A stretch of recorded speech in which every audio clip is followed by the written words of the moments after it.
మీరు తీసుకునే అదే మందులు, అదే నాణ్యమైన మందులు, కానీ సగం ధరకే. అవును, మెడ్ప్లస్ బ్రాండ్స్ పై 50 to 80% తగ్గింపు. సాధారణంగా మనం అంతకుముందు విల్సన్ డిసీజ్ గురించి మాట్లాడినాము. అసలు విల్సన్ డిసీజ్ అంటే ఏంటి, అది ఎంతమంది శాతం ప్రజలకు వస్తుంది, దానికి కారణాలు ఏంటి, చికిత్స ఎట్లా? సో విల్సన్స్ డిసీజ్ అంటే ఏంటంటే జనరల్లీ ఇది యంగ్స్టర్స్ అంటే యంగ్ పాపులేషన్కి ఎఫెక్ట్ అవుతుంది. I can say somewhere between 15 years to 25 years మధ్యలో ఉన్న వాళ్ళకి ఎఫెక్ట్ అవుతుంది. విల్సన్స్ డిసీజ్ అంటే ఏంటంటే బాడీలో కాపర్ అనేది ఎక్స్క్రీట్ కాకుండా బాడీలో అక్యుములేట్ అయిపోతుంది. ఎస్పెషల్లీ లివర్లో అక్యుములేట్ అయ్యి లివర్ని డ్యామేజ్ చేయటం. సో విల్సన్స్ డిసీజ్ ఎవరికి రావచ్చు అంటే ఇది ఒక జీన్ అనమాట. ATP7B అని ఒక జీన్ ఉంటుంది. ఈ ATP7B జీన్ ఇద్దరు పేరెంట్స్కి ఉంటేనే కిడ్కి వస్తుంది. ఓకే, ఇద్దరు పేరెంట్స్ ఒకళ్ళు ప్రామినెంట్ ఒకళ్ళు లేదు అనుకోండి, వాళ్ళకి వస్తుంది, కానీ వాళ్ళు జస్ట్ క్యారియర్స్ లాగా ఉంటారు. వాళ్ళకి డిజీజ్ మేనిఫెస్టేషన్ అవ్వదు. అంటే దానివల్ల వాళ్ళకి ప్రాబ్లం కానివ్వండి, దానివల్ల వాళ్ళకి సిమ్టమ్స్ కానివ్వండి, సైన్స్ కానివ్వండి, ఫెయిల్యూర్ కానీ రాదు. సో ఈ జీన్ ఉన్న వాళ్ళకి వస్తుంది అనమాట. సో ఎవరు మోస్ట్లీ ఎఫెక్టెడ్ అంటే youngsters are affected. Second thing ఏంటంటే ఈ ఫ్యామిలీ హిస్టరీ ఉంటుంది. So that is the third thing ఏంటంటే వాళ్ళకి ఏం సైన్స్ రావచ్చు. మోస్ట్ ఆఫ్ ద టైం చిన్నప్పుడే వాళ్ళకి కొంచెం అబ్నార్మాలిటీ ఇన్ గ్రోత్ అర్థమవుతుంది.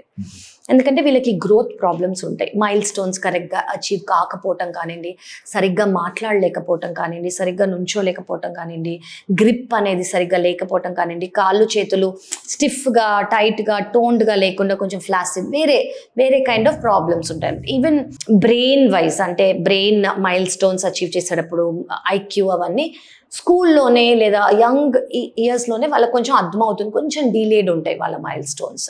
సో ఇవి మనం స్టార్టింగ్లో తెలుస్తాయి. సెకండ్ థింగ్ ఏంటంటే ఒకవేళ ప్రోగ్రెస్ అయ్యింది అంటే డిసీజ్, వాళ్ళకు వచ్చే సైన్స్ జాండిస్ లేదా పొట్టలో నీరు, కాళ్ళల్లో నీరు, లివర్ ఫెయిల్యూర్ అయింది కాబట్టి, లివర్ డ్యామేజ్ అయింది కాబట్టి, లివర్లో ప్రెషర్ ఎక్కువ అవుతుంది కాబట్టి బాడీ దాన్ని కాంపన్సేట్ చేయడానికి చాలా చోట్ల బ్లడ్ వెజల్స్లో స్వెల్లింగ్ తెస్తుంది అనమాట. ఎందుకు? ఈ pressure liver is not able to take it.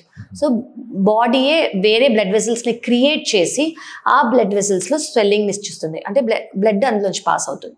అవి రప్చర్ అయ్యాయి. మోస్ట్ కామన్ ఎక్కడ ఉండొచ్చు అంటే ఈసోఫేగస్లో ఉండొచ్చు, మన ఫుడ్ పైప్లో. అవి రప్చర్ అయితే బ్లడ్ వామిటింగ్ లేదా బ్లాక్ కలర్ మోషన్ వచ్చే ఛాన్స్ ఉంటుంది. సో మోస్ట్లీ విల్సన్స్ డిసీజ్లో మీరు చూసే neurological, as I mention to you, వాళ్ళకి మెంటల్ గ్రోత్ కానివ్వండి, న్యూరలాజికల్ సిమ్టమ్స్ ఎన్కెఫలోపతి కానివ్వండి, ఇవి చాలా కామన్.